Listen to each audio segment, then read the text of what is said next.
अस्सलामुअलैकुम वरहमतुल्लाहि ताला वबरकातुह। मरकज़ अहले सुन्नत जामिया रज़विया मंज़र इस्लाम के यूट्यूब चैनल हम सबक दरस निज़ामी में आपका खैर मक़दम है। प्यारे बच्चों, जिन्होंने हमारे चैनल को अब तक सब्सक्राइब नहीं किया है वो ज़रूर सब्सक्राइब कर लें और बेल आइकन यानी घंटी भी बजा दें ताकि हर वीडियो की नोटिफिकेशन इत्तला आप तक अपलोड करते ही पहुंच जाए। और अपने दोस्तों से भी शेयर करें और बात पसंद आए तो लाइक भी किया करें और अपने क़ल्बी तअस्सुरात को कमेंट करके भी ज़रूर बताएं। अब आपके सामने जामिया रज़विया मंज़र इस्लाम के एक अहम उस्ताद हज़रत मौलाना मुफ्ती मोहम्मद इब्राहीम साहिब क़िबला आपको नूरुल अनवार का दर्स देंगे। आप उनके दर्स को ध्यान से सुने। बिस्मिल्लाहिर्रहमानिर्रहीम। वलम्मा फ़रग़ा अन बयानिल अहकामिल मशरूआ ज़करा बअदहा बयान अस्बाबिहा बिहाज़ा तक़रीबी इक़्तिदाअन बिफ़ख़्रिल इस्लामी व कानल औला अन यज़कुरहा बअदल क़यासी फ़ी बहसिल अस्बाबि वल इलली कमा फ़अलहु साहिबुत तौज़ीह। मा क़बल में मुसन्निफ़ ने अहकाम मशरूआ को बयान फरमाया। अहकाम मशरूआ की अक़साम के ज़िक्र से जब फारिग हुए तो अब उसी से मुत्तसिल उनके असबाब को बयान फरमाते हैं, इमाम फ़ख़्रुल इस्लाम की इक़्तिदा करते हुए। हालांकि शारिह नूरुल अनवार मुल्ला जीवन अली रहमा ये फरमाते हैं कि मुनासिब तो ये था कि इन असबाब को असबाब व इलल की बहस में क़यास के बाद में ज़िक्र फरमाते, जैसे कि इमाम साहिब तौज़ीह ने ऐसा ही किया है कि असबाब व इलल की बहस को बाबुल क़यास के बाद में ज़िक्र फरमाया है। लेकिन चूँकि मुसन्निफ़ मनार इमाम फ़ख़्रुल इस्लाम की इक़्तिदा करते हैं, इसलिए आपने इमाम फ़ख़्रुल इस्लाम की इक़्तिदा करते हुए यहीं पर इनको ज़िक्र फरमाया है। वलम्मा फ़रग़ा अन बयानिल अहकामिल मशरूआ, और जब मुसन्निफ़ अहकाम मशरूआ के बयान से फारिग हो लिए, ज़करा बअदहा बयान अस्बाबिहा, तो उसके बाद ज़िक्र किया असबाब के बयान को इसी से करीब। इक़्तिदाअन बिफ़ख़्रिल इस्लाम, इमाम फ़ख़्रुल इस्लाम की इक़्तिदा करते हुए। व कानल औला अन यज़कुरहा बअदल क़यास, और मुनासिब ये था कि इनको ज़िक्र फरमाते क़यास के बाद। फ़ी बहसिल असबाब वल इलल, असबाब व इलल की बहस में। कमा फ़अलहु साहिबुत तौज़ीह, जैसे कि किया है इमाम साहिब तौज़ीह ने। फ़क़ाला, तो फरमाया, फ़स्लुन अल अम्रु वन नहयु बि अक़सामिहिमा मिन कौनिल अम्री मुवक्क़त। फरमाते अम्र नहीं अपने अक़साम के साथ। अक़साम क्या कि अम्र या तो मुवक्क़त होगा या मुतलक होगा, वक्त के साथ मुक़य्यद होगा या मुतलक होगा, मा क़बल में पढ़ा आपने, या मुवस्सा होगा या मुज़य्यक़ होगा।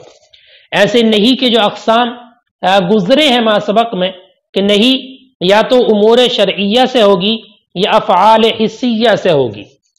ऐसे ही नहीं क़बीह लिअयनिही होगी या क़बीह लिग़ैरिही होगी। या इसके अलावा जो अहकाम गुजरे हैं जिनकी तफसील मा सबक में मुसन्निफ़ ने ज़िक्र फरमाई है, तो अम्र नहीं अपने तमाम अक़साम के साथ ये अहकाम मशरूआ को तलब करने के लिए है। अहकाम मशरूआ को तलब करने के लिए, और अहकाम से मुराद महकूम बिहा है, जो इबादात वगैरह में महकूम है वो मुराद है। इससे नफ्स अहकाम मुराद नहीं है बल्कि महकूम बिहा है। आम इस बात से कि उनका फेल मतलूब हो या उनसे रुकना मतलूब हो, यानी चाहे तो उनका करना जरूरी हो या उनसे रुकना और ना करना जरूरी हो। अल अम्रु वन नहयु बि अक़सामिहिमा, अम्र नहीं अपने अक़साम के साथ। मिन कौनिल अम्री मुवक्क़त, यानी अम्र का मुवक्क़त होना या मुतलक होना, व मुवस्सअन व मुज़य्यक़न, मुवस्सा होना वसी कुशादा होना या तंग होना, व कौनिन नही अनिल उमूर शरइय्या वल हिस्सिया, और नहीं का उमूर शरइय्या से होना या हिस्सिया से होना, औ कबीहन लिअयनिही औ लिग़ैरिही, या कबीह लिअयनिही होना یا قبیح لغیر ہی ہونا، ونحو بذالک یہ اس کے علاوہ لطلب الاحکام المشروعہ احکام مشروعہ کو طلب کرنے کے لیے ہے۔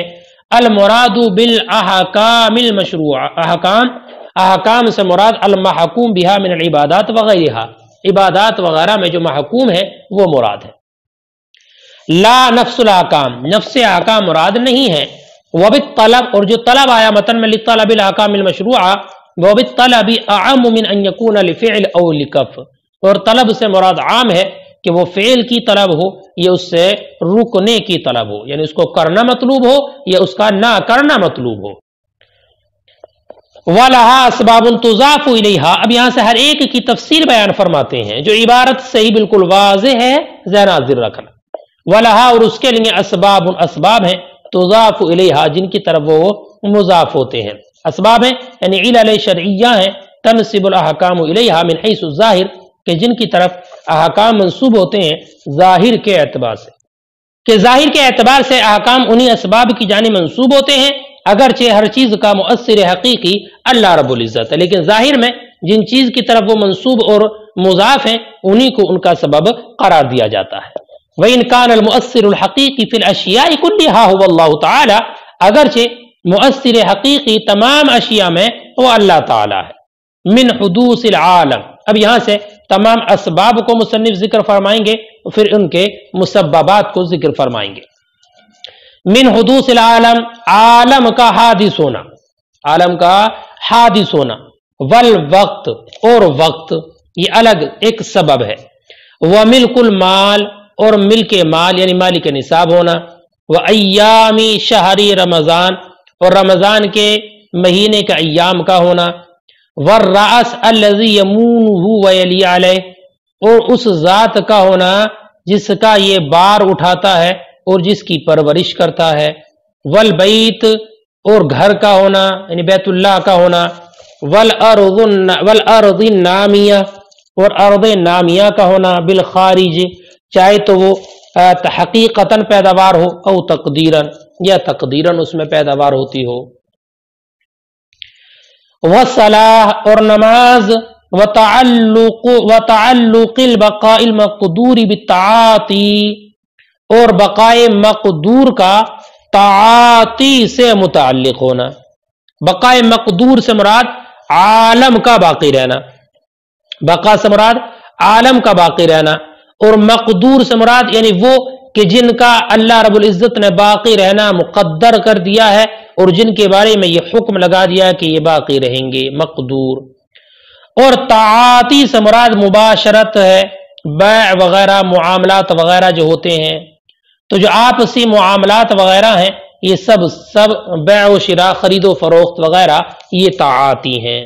تو وہی کہا وتعلق البقاء المقدور، اور بقا یعنی عالم کے بقا کا متعلق ہونا تعاطی سے، لین دین، خرید و فروخت سے۔ فرماتے ہذہ کلھا اسباب، یہ تمام کے تمام اسباب ہیں۔ ثم شرع بعد فی بیان المسببات، پھر مصنف شروع ہوئے اس کے بعد مسببات کے بیان میں، علی طریق اللف والنشر المرتب، لف و نشر مرتب کے طریقے پر۔ فقال، تو فرمایا، للایمان، ایمان کے لیے ہر ایک کو ترتیب وار، اب مصنف مسببات کو ذکر فرمائیں گے اسی ترتیب سے جیسے کہ اسباب کو ذکر فرمایا۔ فرماتے للایمان، ایمان کے لیے، ھذا مسبب لحدوث العالم، ایمان یہ مسبب ہے حدوث عالم کا، جو پیچھے ذکر کیا نا من حدوث العالم، تو وہ سبب ہے اور ایمان اس کا مسبب ہے۔ فإن الایمان بالصانع لا يجب الا لحدوث العالم، تو صانع پر ایمان لانا یہ واجب نہیں ہوتا مگر حدوث عالم سے، یعنی حدوث عالم جو عقلی دلیل ہے انا، تو یہ اس بات پر دلالت کرتی ہے کہ صانع موجود ہے۔ اذ لو لم يكن حادثا، اس لیے کہ اگر وہ حادث نہ ہوتا، لما احتجنا الى الصانع، تو ہم صانع کے محتاج نہ ہوتے۔ کما قال اعرابی، جیسے کہ ایک اعرابی نے کہا، البعرۃ تدل علی البعیر، کہ مینگنی یہ اونٹ کے ہونے پر دلالت کرتی ہیں، وآثار القدم المسیر، اور نشان قدم یہ مسافر کے چلنے پر دلالت کرتے ہیں۔ فالسماء ذات ابراج و ارض ذات فجاج کیف لا تدل علی لطیف الخبیر، تو برج والا آسمان اور کوشادہ راستوں والی زمین کیسے دلالت نہ کرے گی لطیف خبیر پر، یعنی اللہ رب العزت کی ذات پر کہ اس کا کوئی بنانے والا ہے۔ کہ جب یہ مینگنی اس بات پر دلالت کر رہی ہیں کہ یہاں پر اونٹ نکلا ہے، گزرا ہے، آثار قدم اس بات پر دلالت کرتے ہیں کہ مسافر یہاں سے گزرا ہے، تو یہ زمین کے کوشادہ راستے، آسمان جو برج والا آسمان ہے، اتنا بڑا آسمان، یہ ضرور اور ضرور اللہ رب العزت کے وجود پر دلالت کرنے والے ہیں، ضرور دلالت کرنے والے ہیں۔ والصلاۃ، اور نماز، ھذا متعلق بالوقت، یہ وقت سے متعلق ہے، وقت سے متعلق، یعنی یہ مسبب ہے وقت کا اور وقت اس کا سبب ہے۔ فإن الوقت سبب وجوب الصلاۃ، بے شک وقت نماز کے وجوب کا سبب ہے، بإیجاب اللہ تعالی فی ھذا الوقت، اللہ تعالیٰ کے اس وقت میں واجب کرنے سے۔ والایجاب غیب عنا، اور ایجاب ہم سے پوشیدہ ہے، یعنی ہمارے سامنے نہیں، فوقیم الوقت مقامہ، تو وقت کو اس کے قائم مقام کر دیا گیا۔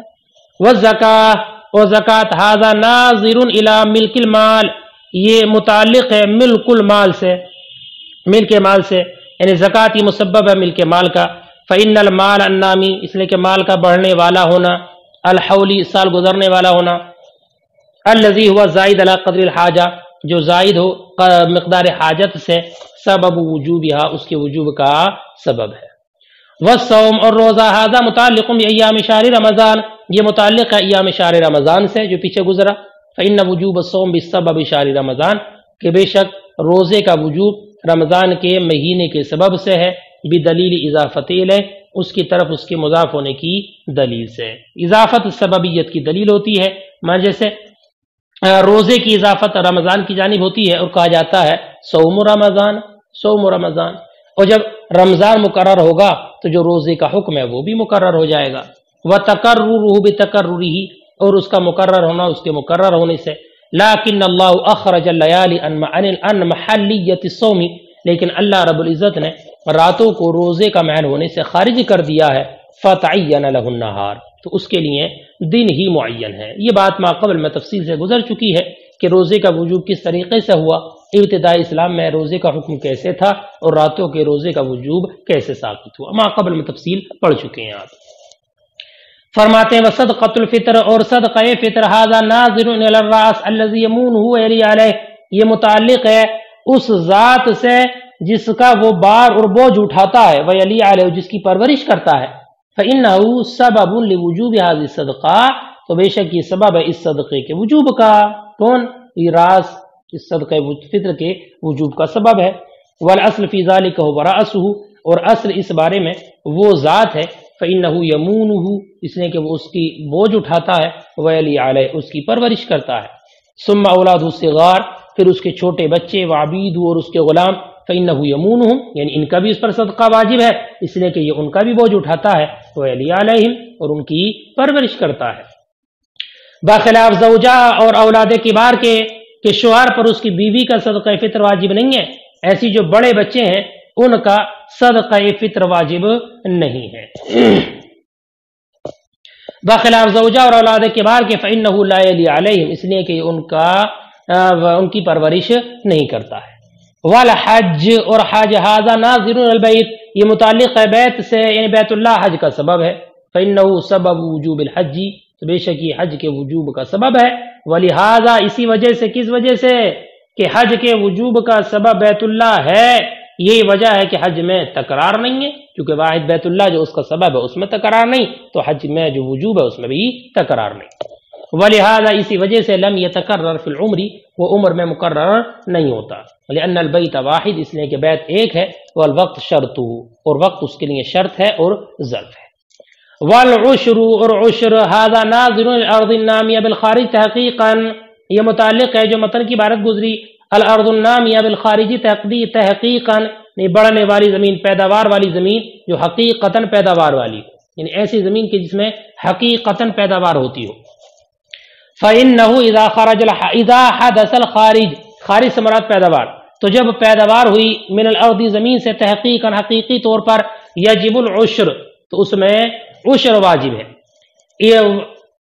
वसक़त और उश्र साक़ित हो जाएगा इज़ा इस्तलमत ज़रअ आफ़तुन जब कि खेती को बर्बाद कर दिया हो किसी आफत ने।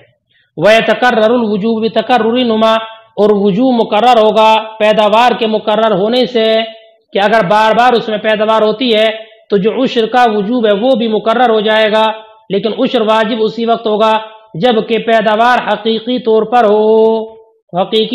हो और पैदा होने के बाद वो मालिक के कब्जे में बाकी भी रहे। अगर ज़मीन में हकीकतन पैदावार हुई लेकिन किसी आफत अर्दी व समावी ने उस सब को हलाक कर दिया, तो अगर खेती की पैदावार हलाक हो गई तो उसके हलाक होने से उश्र भी हलाक हो जाएगा, साकित हो जाएगा। वल खिराज और खिराज हादा नाज़िर इला क़ौली औ तक़दीरन, ये मुताल्लिक़ है मुसन्निफ़ के क़ौल औ तक़दीरन से, यानी अल अर्दुन नामिया बिल ख़ारिजी तक़दीरन ये कि उस ज़मीन में पैदावार करने की सलाहियत हो लेकिन किसान ने या मालिक ने उसमें काश्त ना की हो। फ़इन्नल अर्द अन्नामिया बिल ख़ारिज तक़दीरन, तो बेशक वो ज़मीन जो पैदा करने वाली हो तक़दीरन बित्तमक्कुन मिन ज़राअत, ज़राअत की कुदरत उसमें है, अना सबबुल लिल खिराज, तो ये खिराज टैक्स का सबब है। सवाउन ज़राअहा औ अत्तलहा, चाहे तो मालिक ने उसमें खेती की हो या उसको मुअत्तल रखा हो लेकिन उसका टैक्स लाजिम हो जाएगा। फरमाते इमाम साहिब नूरुल अनवार वहुवल अलयक़ु बिहालिल काफिर, और ये हुक्म टैक्स वाला हुक्म ज्यादा लायक है काफिर के हाल के, अलमुतवग़्गिल फिद दुनिया, जो दुनिया में मशगूल है उसी में पड़ा हुआ है। वत्तहारतु हाज़ा नाज़िरुन इला सलाह, और तहारत ये मुताल्लिक़ है नमाज से कि तहारत ये सबब है नमाज का। फ़इन्न शरइयत सलाह सबब वुजूबिल तहारा, इसलिए कि नमाज का मशरू होना तहारत के वजूब का सबब है, तहारत के वजूब का सबब है नमाज का मशरू होना। अब चाहे तहारत हकीकिया हो या हुक्मिया हो, वह सुगरा वल कुबरा, चाहे तहारत सुगरा हो या कुबरा हो, कमा अन्नल वक्त सबबुन लहा, जैसे कि वक्त उसके लिए सबब है ऐसे ये भी।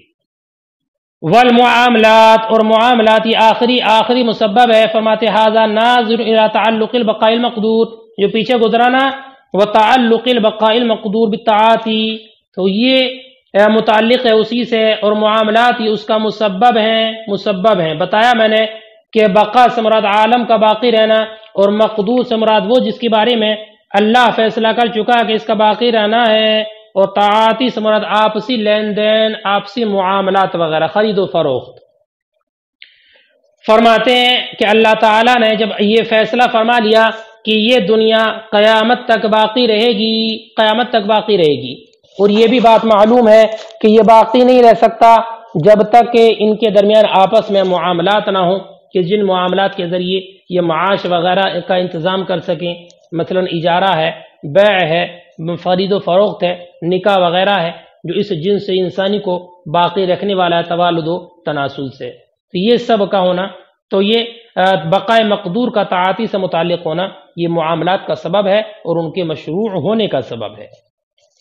फ़इन्नहु लम्मा हकम अल्लाहु तआला बिबक़ाइल आलम, तो जब अल्लाह ताला ने फैसला फरमा लिया बक़ाए आलम का इला यौमिल क़ियामा, क़यामत तक के दिन तक, व मालूमुन, और ये बात मालूम है, अन्नहु ला यबक़ा मा लम यकुन बैनहुम मुआमला, कि ये बाकी नहीं रह सकता जब तक कि इनके दरमियान मुआमला ना हो, यतहय्यउ बिहा मआशुहुम, कि जिससे ये अपनी माश का, खाने पीने का इंतज़ाम कर सकें, मिनल बैई, और वो क्या मामलात हैं, बैअ है, इजारा है, निकाह है, यकून मुबक़िय्यन लिहाज़ल जिन्सी बित्तवालुदी, कि जो निकाह बाकी रखने वाला इस जिन्स इंसानी को तवालुद के ज़रिए, उलिमा, तो जान लिया गया, अन्ना तअल्लुक़ल बक़ाइल मक़दूर बित्ताअती, कि बक़ाए मक़दूर का ताआती लेन देन से मुताल्लिक़ होना, हुवा सबबुल मुआमलात व शरइय्यतिहा, ये मुआमलात का सबब है और उनके मशरूअ होने का सबब है। फरमाते वहाज़ा मुख्तस्सुम बिल इंसान, लेकिन आपसी लेन देन होना, खरीद व फरोख्त होना, इजारा होना, किराया वगैरह होना, निकाह वगैरह का होना, ये इंसान के साथ खास है। जानवरों में ये सब चीज़ें नहीं होती हैं कि न उनमें निकाह होता है, न खरीद व फरोख्त होता है, लेन देन होता, कुछ नहीं। वहाज़ा मुख्तस्सुम बिल इंसान, और ये इंसान के साथ खास है, बखिलाफ़िल हैवानात, बरखिलाफ़ हैवानात के, फ़इन्नहुम यबक़ून इला यौमिल क़ियामा, इसलिए कि ये क़यामत तक बाकी रहेंगे, बिदूनी मुआमला, बगैर किसी मुआमले के और बगैर निकाह के, लिअन्ना ख़िलक़तहुम कज़ालिक, इसलिए कि उनका पैदा करना ऐसे ही है, वला यतअल्लक़ु बिअफ़आलिहिम अम्रुन व नहयुन, और इनके افعال سے امر و نہیں متعلق نہیں ہوتے ہیں۔ وقد تم اللف والنشر المرتب بین اسباب العبادات والمعاملات ومسبباتها، اور لف و نشر مرتب کے طور پر پورے ہو گئے عبادات اور معاملات کے اسباب اور مسببات کا ذکر، وبقیت العقوبات، اور عقوبات کا ذکر باقی رہا، اور اس سے مشابہ جو چیزیں وہ باقی نہیں، اب عقوبات یا عقوبات کے جو مشابہ ہیں ان کا ذکر مصنف آگے فرمائے۔